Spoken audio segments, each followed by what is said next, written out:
परिचय। झूला बहुत मजेदार है मेघा, तुम्हें क्या लगता है?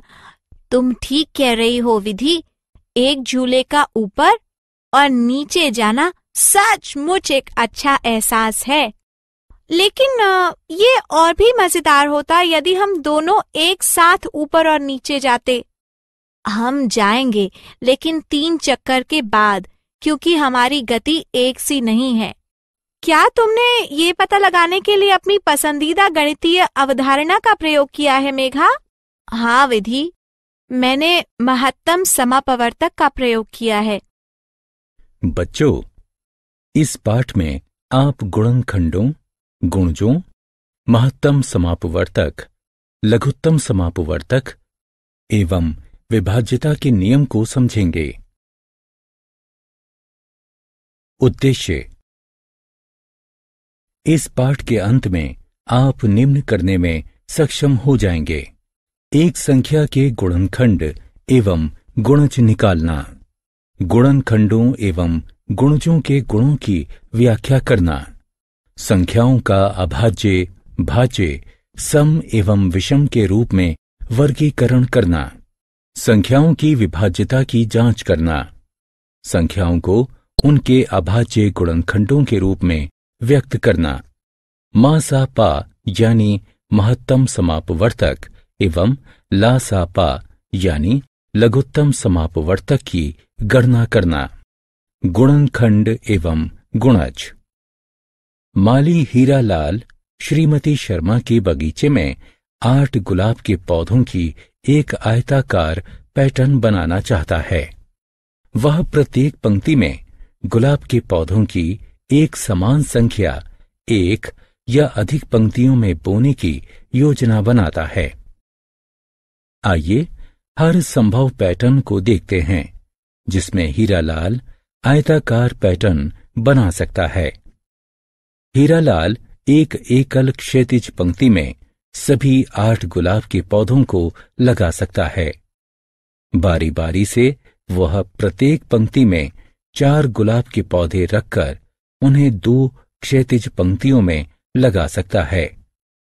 वह प्रत्येक पंक्ति में 2 गुलाब के पौधे रखकर उन्हें 4 क्षैतिज पंक्तियों में भी लगा सकता है। एक और व्यवस्थापन संभव है। वह प्रत्येक पंक्ति में 1 गुलाब का पौधा रखकर 8 पंक्तियां बना सकता है। इस प्रकार गुलाब के पौधों के 4 संभव व्यवस्थापन हैं। आइए इन पैटर्न को निम्न संख्या अनुसार व्यक्त करते हैं।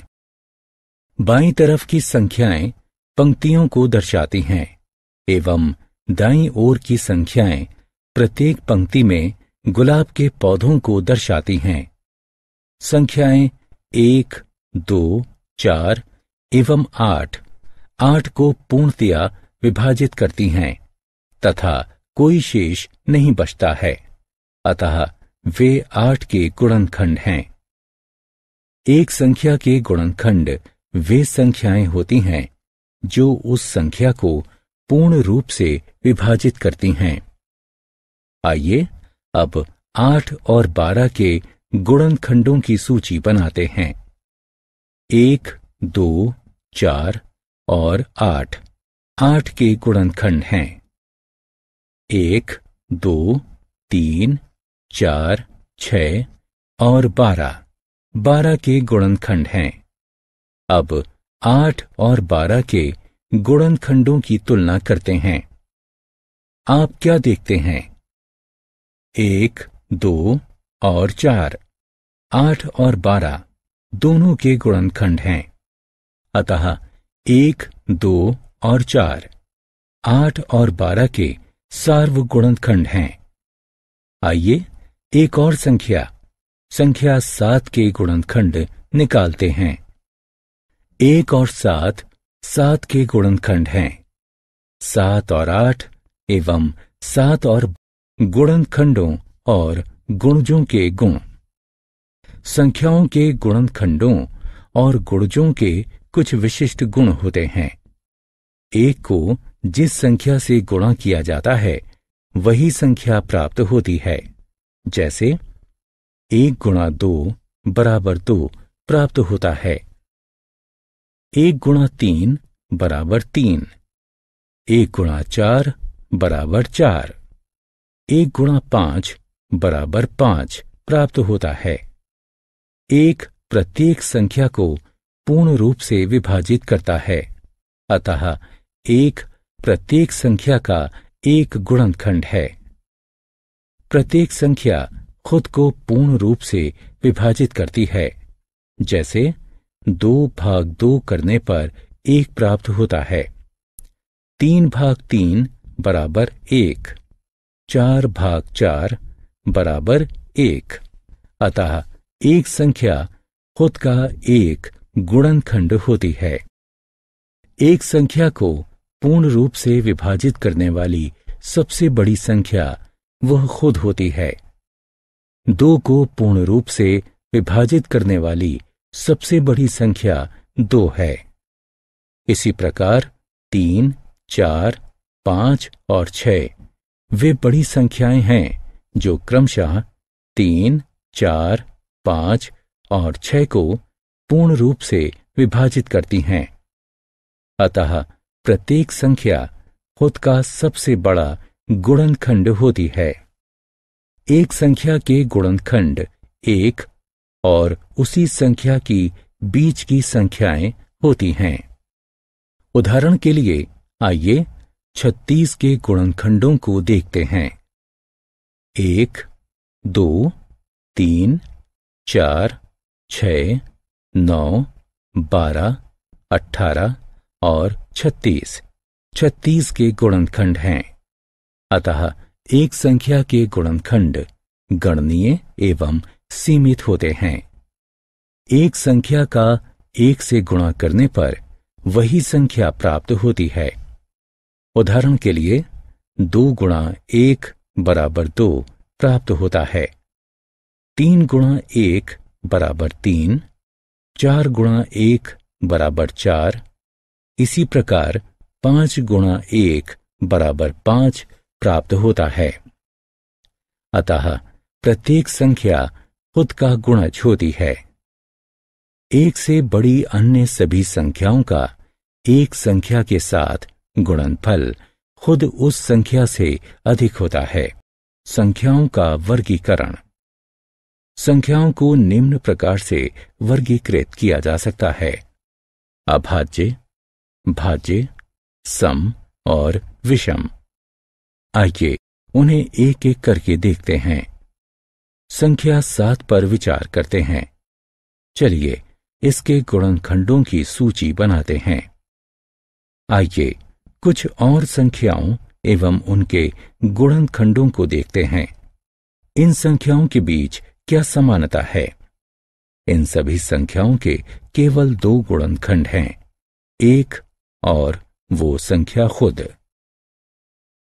वह संख्याएं जिनके केवल 2 गुणनखंड होते हैं, यानी एक और वो संख्या खुद, अभाज्य संख्याएं कहलाती हैं।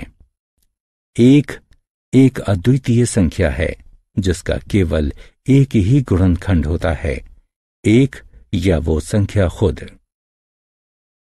इरातोस्थीन्स नामक एक यूनानी गणितज्ञ ने 1 से 100 के बीच की अभाज्य संख्याओं का पता लगाने के लिए एक सरल विधि तैयार की थी।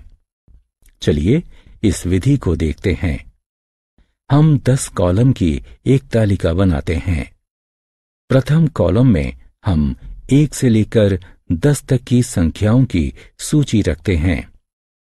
दूसरी तालिका में हम 11 से लेकर 20 तक की संख्याओं की सूची रखते हैं। आगे भी इसी प्रकार संख्याएं रखते हैं। इस प्रकार अंतिम कॉलम में हम 91 से लेकर 100 तक की संख्याओं को रखते हैं। हम उन संख्याओं को काट देते हैं जो अभाज्य नहीं हैं एवं उन संख्याओं पर घेरा बनाते हैं जो अभाज्य हैं। 1 अभाज्य नहीं है क्योंकि इसका केवल एक गुणनखंड है, हम इसे काट देते हैं। 2 एक अभाज्य संख्या है क्योंकि इसके ठीक 2 गुणनखंड हैं। हम इस पर एक घेरा बनाते हैं। हम 2 के सभी गुणजों को काट देते हैं। 3 अभाज्य है। हम इसके चारों तरफ एक घेरा बनाते हैं।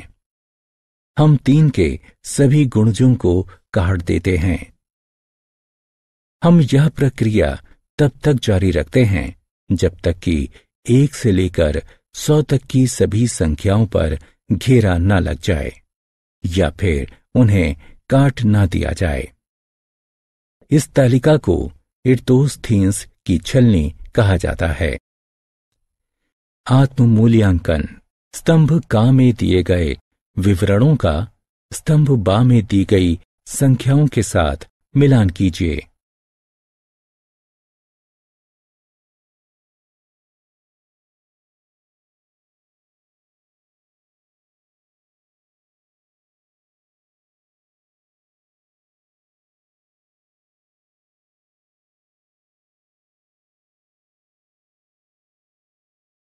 विभाज्यता की जांच।